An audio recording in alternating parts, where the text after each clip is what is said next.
सभी को मेरा नमस्कार। मैं प्रोफेसर निमिषा गुप्ता, समाज कार्य विभाग में काशी विद्यापीठ में कार्यरत हूँ और आज मैं बात करूँगी कि जॉब इंटरव्यू की प्रिपरेशन कैसे की जाए।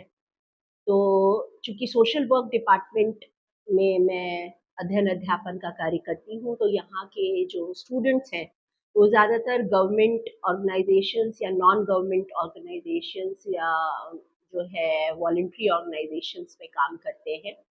डिफरेंट स्पेशलाइजेशंस के बच्चे डिफरेंट डिफरेंट सेक्टर्स में काम करते हैं, जैसे हॉस्पिटल्स में, इंडस्ट्रीज में, करेक्शनल सेटिंग्स में, कुछ कम्युनिटी डेवलपमेंट की सेटिंग्स में भी काम करते हैं। तो हर जगह जब स्टूडेंट्स पास आउट होते हैं तो उनका प्लेसमेंट होता है और प्लेसमेंट में जब बाहर से एजेंसीज आती हैं तो स्टूडेंट्स को एक डेफिनेट क्राइटेरिया के अंतर्गत उनको सिलेक्शन प्रोसेस होता है उनका और उनको सिलेक्ट किया जाता है। तो नॉर्मली जो सिलेक्शन प्रोसेस होता है वो रिटन एग्जामिनेशन प्लस इंटरव्यू का होता है या सिर्फ इंटरव्यू बेसिस पर ही बच्चों को सिलेक्ट करके एजेंसीज में प्लेसमेंट मिलता है। तो बहुत ज़रूरी है कि हमारे स्टूडेंट्स जो है वो प्लेसमेंट की तरफ जब जा रहे हैं या प्लेसमेंट के लिए जा रहे हैं किसी भी ऑर्गेनाइजेशन में, तो वो अपनी तैयारी कैसे करें, अपने आप को कैसे प्रिपेयर करें, मेंटली कैसे प्रिपेयर करें, फिजिकली कैसे प्रिपेयर करें, अपने अंदर कॉन्फिडेंस कैसे लाएं, उनकी बॉडी लैंग्वेज कैसी हो। तो ये सारी चीज़ें जो है वो बहुत मायने रखती हैं और स्टूडेंट्स इन सारी तैयारियों के साथ सब जाते हैं तो जाहिर सी बात है कि उनका जो सक्सेस परसेंटेज है वो बढ़ जाता है। तो आज हम इसी बातों पर लेकर कुछ छोटे-छोटे टिप्स जो है मैं शेयर करूँगी अपने स्टूडेंट्स के साथ। तो सबसे पहले जो ज़रूरी है वो प्री इंटरव्यू प्रिपरेशन की जो स्टेज होती है, वो वहाँ पर हम बात करते हैं कि ज़ाहिर-सी बात है सबसे पहले तो हमें जानकारी होनी चाहिए अपने सब्जेक्ट नॉलेज की, यानी कि जो सब्जेक्ट है, आपका जो डिसिप्लिन है, आप जिस स्पेशलाइजेशन के स्टूडेंट हैं, वहाँ पे आपको उस सब्जेक्ट की, उस डिसिप्लिन की, उस स्पेशलाइजेशन की पूरी नॉलेज होना बहुत ज़रूरी है।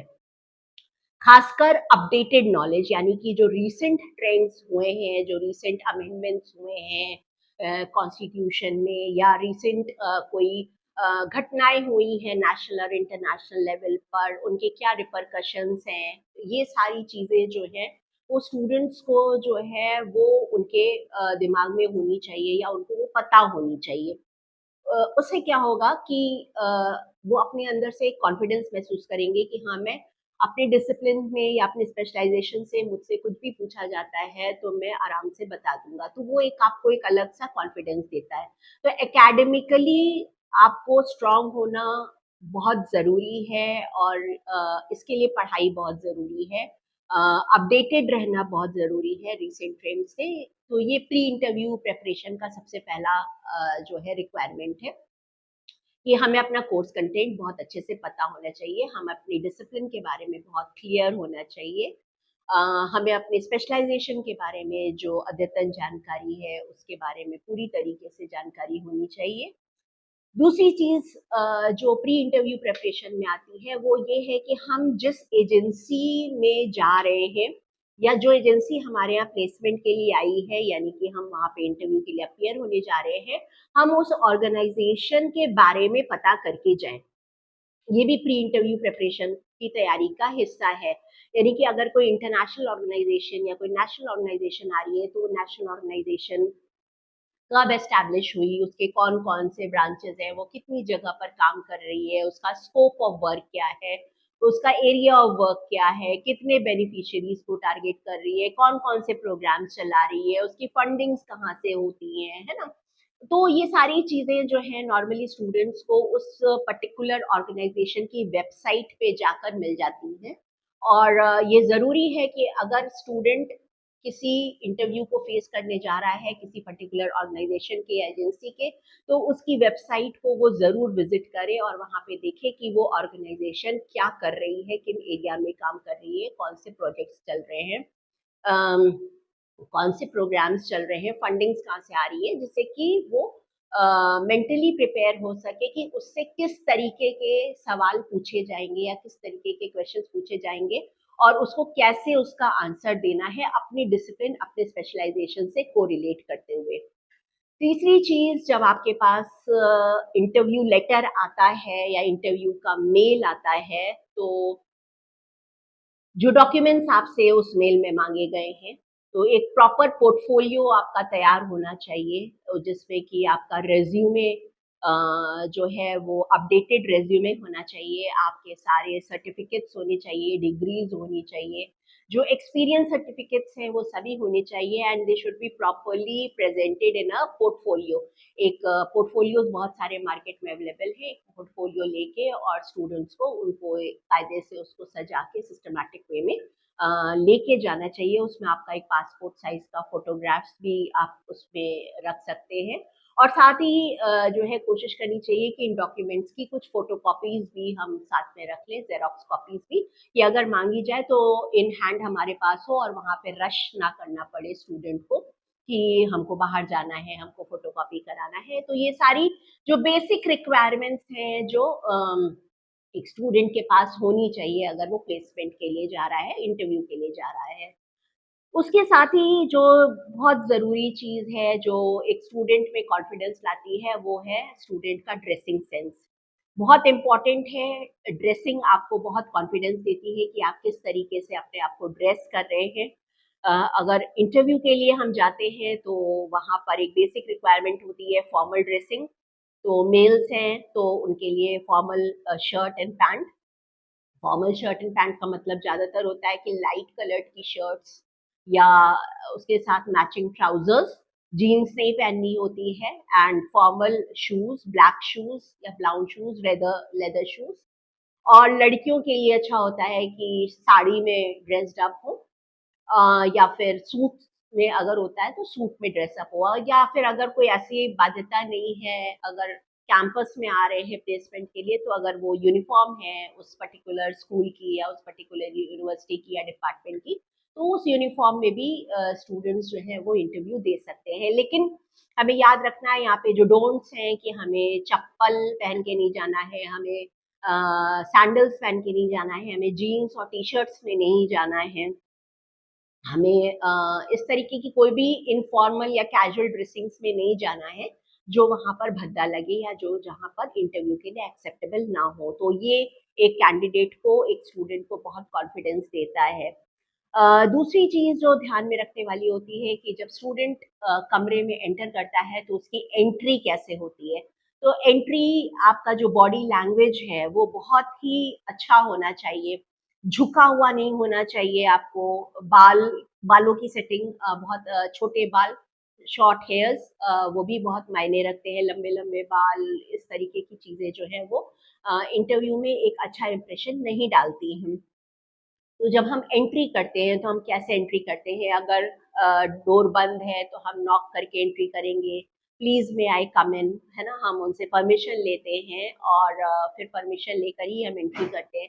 और एंट्री करने के बाद ये एक एटिकेट्स में होता है, बेसिक एटिकेट्स में, कि वहाँ पे चेयर पड़ी है तो हमें डायरेक्टली वहाँ जाके नहीं बैठ जाना है। हमें वहाँ जाके खड़े होना है और उनको विश करना है, चाहे गुड मॉर्निंग, चाहे नमस्ते, जो भी जिस तरीके से भी हम विश करते हैं, उसको विश करके, और हमें वहाँ पे इंतज़ार करना है कि हमको वो कहें कि आप बैठिए, प्लीज़ बी सीटेड।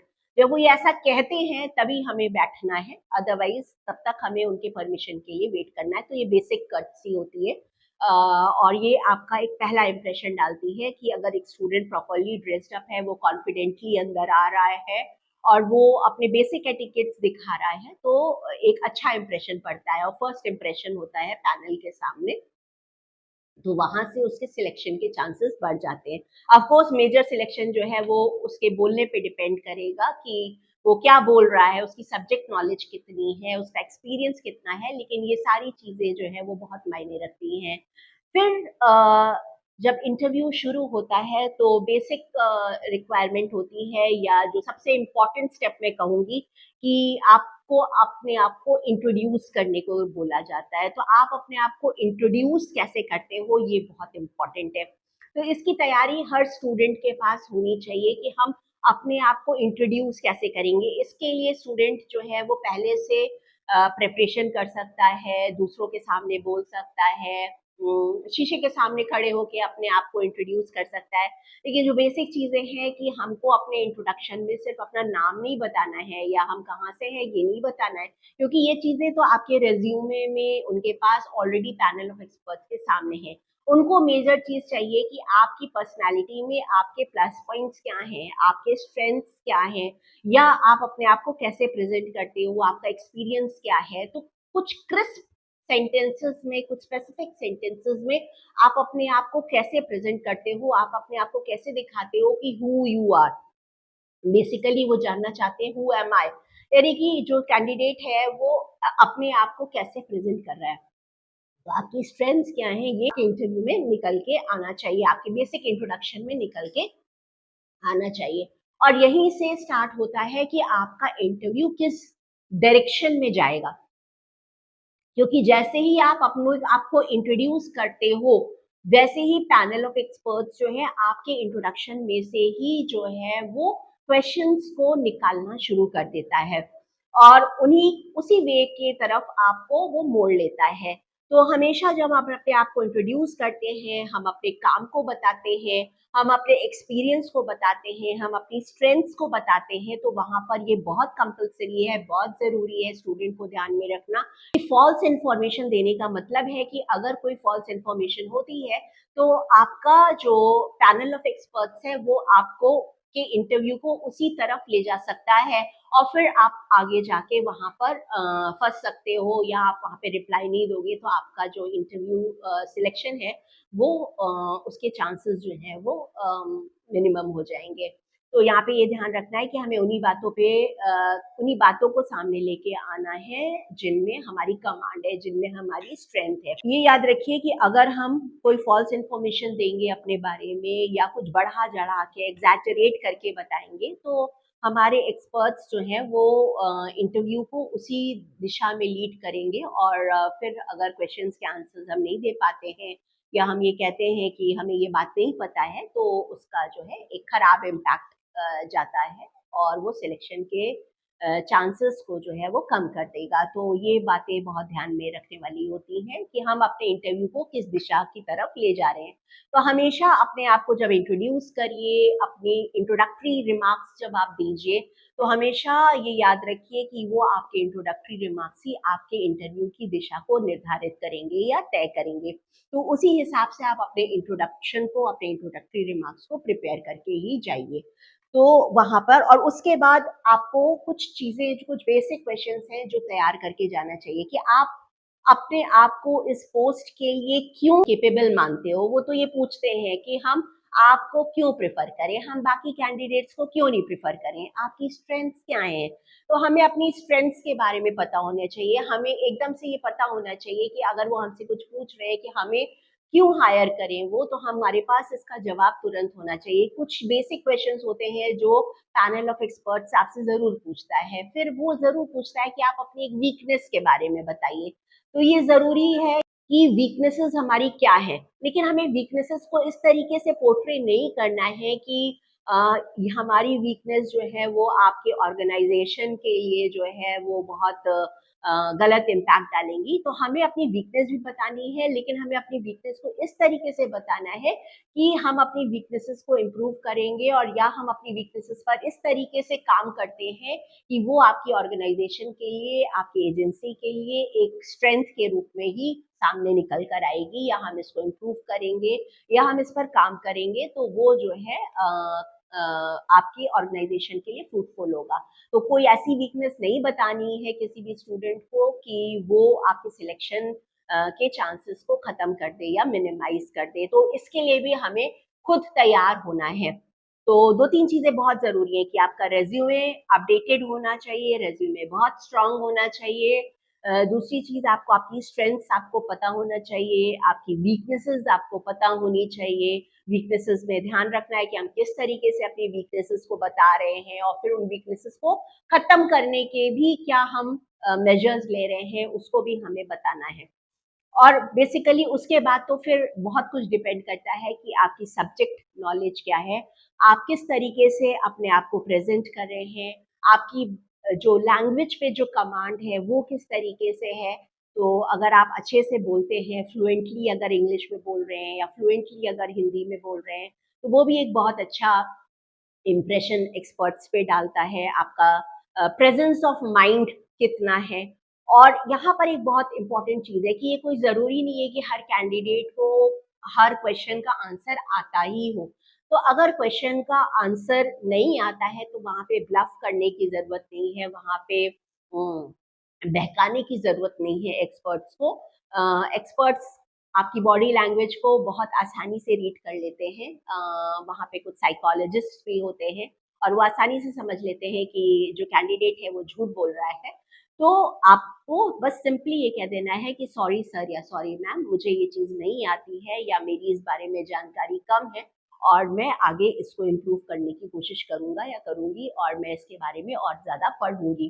तो उनको मिसलीडिंग इन्फॉर्मेशंस नहीं देनी है, उनको गलत इन्फॉर्मेशंस नहीं देनी है, उनको बहकाना नहीं है कि आप बहुत अच्छे हैं या बहुत जो है आपको बहुत ज़्यादा आता है। तो इस तरीके की ये सारी चीज़ों को ध्यान में रखना होता है। फिर एक इम्पॉर्टेंट पॉइंट ये भी होता है कि आप अपने आप को किस तरीके से प्रेज़ेंट कर रहे हो या इंट्रोड्यूस कर रहे हो। उसमें जैसे आप एक तो सिंपल तरीका है कि मैंने ग्रेजुएशन किया है एक सब्जेक्ट में, है ना? और मैंने यहाँ पर फील्ड वर्क किया है। अगर इसकी जगह हम ये बोलें कि मैंने इतने सारे बेनिफिशियरीज के साथ या इस स्ट्रीम में या हेल्थ की लाइन में या जो हम कहें कि साइकियाट्रिक फील्ड में मैंने डिप्रेशन के पेशेंट्स के साथ या 100 पेशेंट्स के साथ या 200 पेशेंट्स के साथ मैंने काम किया, उनके साथ उनकी रिकवरी प्रोसेस पे काम किया, उनकी केस हिस्ट्री पे काम किया और मैंने उनके साथ कुछ इंटरवेंशंस किए और उन इंटरवेंशंस के इम्पैक्ट का बहुत अच्छा रिजल्ट आया और उस रिजल्ट का फॉलो अप हम अभी भी ले रहे हैं। तो एक ज़रूरी है कि हम किस तरीके से अपने आप को प्रेज़ेंट करते हैं। तो जैसे एक तरीका है कि I have graduated from somewhere, तो और मेरा specialisation is such and such medical है या फिर कम्युनिटी डेवलपमेंट है या फैमिली एंड चाइल्ड वेलफेयर है। तो ये सिंपल सा इंट्रोडक्शन का तरीका है। और एक तरीका ये हो सकता है कि मैंने इतनी इस एजेंसी में मैंने इतने बच्चों के साथ काम किया या अगर हम मेडिकल सेटिंग में काम कर रहे हैं तो इतने डिप्रेशन के पेशेंट्स के साथ काम किया, इतने स्ट्रेस रिलेटेड पेशेंट्स के साथ काम किया, मैंने चाइल्ड न्यूट्रिशन पे काम किया, मैंने चाइल्ड राइट्स पे काम किया और मैंने बच्चों के साथ इंटरवेंशन किया। उस इंटरवेंशन के मैं फॉलो अप मैंने किए, उन फॉलोअप्स को देखते हुए मैंने ये फीडबैक लिया और इस पर हम और हमारे एजेंसीज जो है वो कोलैबोरेट करके काम कर रहे हैं। तो एक सिंपल सा आपका तरीका हुआ कि I have graduated from somewhere and my specialisation is such and such. और एक कहने का ये तरीका ये हुआ कि मेरे अंदर ये क्वालिटीज हैं, मेरे अंदर ये स्किल्स हैं, मेरे अंदर ये एक्सपीरियंस है, मैंने ये काम किया है। तो पहले वाले की कंपैरिजन में जो दूसरा वाला जो स्टेटमेंट है वो ज्यादा इम्पैक्ट जो है वो पैनल ऑफ एक्सपर्ट्स पे डालेगा। जब हम अपने किए हुए काम को या अपने क्वालिफिकेशन को हम एक प्रॉपर वे में प्रेजेंट करते हैं तो वो ज़्यादा इम्पैक्टफुल होता है, वो ज़्यादा प्रेजेंटेबल होता है और वो एक्सपर्ट्स पे जो है अपना एक अच्छा सा इम्प्रेशन डालता है। तो ये सारी चीज़ों को हमें ध्यान में रखना है और इन सारी चीज़ों को ध्यान में रखते हुए हमें इंटरव्यू की तैयारी करनी है। और यहाँ पे एक चीज़ और ऐड करना चाहूँगी कि जिस तरीके से हम एंट्री करते हैं उसी तरीके से हमारा एग्जिट भी उतना ही जो है वो मैनेज्ड होना चाहिए, उतना ही इफेक्टिव होना चाहिए, है ना? तो किस तरीके से हम चेयर पे बैठे थे, किस तरीके से हम वापस उठते हैं, चेयर को बिना आवाज़ के खिसकाते हैं, सबको हम किस तरीके से जो है फेयरवेल देते हैं या बाय कहते हैं या नमस्ते कहते हैं या प्रणाम कहते हैं, जो कुछ भी आपके विशेज़ हैं वो हम कैसे करते हैं और किस तरीके से हम बाहर निकल के जाते हैं। तो ये भी बहुत इम्पैक्टफुल होता है और ये भी एक्सपर्ट्स पर बहुत एक इम्प्रेशन डालता है जो कि स्टूडेंट के लिए बहुत बेनिफिशियल हो सकता है। तो ये सारी चीज़ें जो है हमें ध्यान में रखनी है, इन चीज़ों की हमको तैयारी करनी है। सबसे पहले तो तैयारी करनी है कि हमारे पास एक स्ट्रॉन्ग रेज्यूमे हो, अपडेटेड रेज्यूमे हो। ज़रूरी है कि रेज्यूमे हर एजेंसी की एक अलग डिमांड होती है, तो एक ही रेज्यूमे हर जगह नहीं चलता है। तो अगर हम किसी एजेंसी में जा रहे हैं और वहाँ पे किस तरीके के जॉब प्रोफाइल की रिक्वायरमेंट है, तो उस जॉब रिक्वायरमेंट के हिसाब से हमें अपने रिज्यूमे को चेंज करना होता है, हमें अपने कवरिंग लेटर को चेंज करना होता है, जो रिज्यूमे का कवरिंग लेटर है। हमें रिज्यूमे में कोई भी टाइपो एरर्स हैं, स्पेलिंग मिस्टेक्स हैं, ये सारी चीज़ें ना हो, इन सब का बहुत ज़्यादा ध्यान रखना है। तो ये सारी चीज़ों को ध्यान में रखते हुए अगर कैंडिडेट एक इंटरव्यू फेस करता है, तो उसके जो सक्सेसफुल होने के चांसेस हैं, वो मैक्सिमम होते हैं, वो अच्छे होते हैं। और इन सारी बातों को ध्यान में रखते हुए एक स्टूडेंट, एक कैंडिडेट अपने इंटरव्यू की तैयारी कर सकता है। Thank you so much.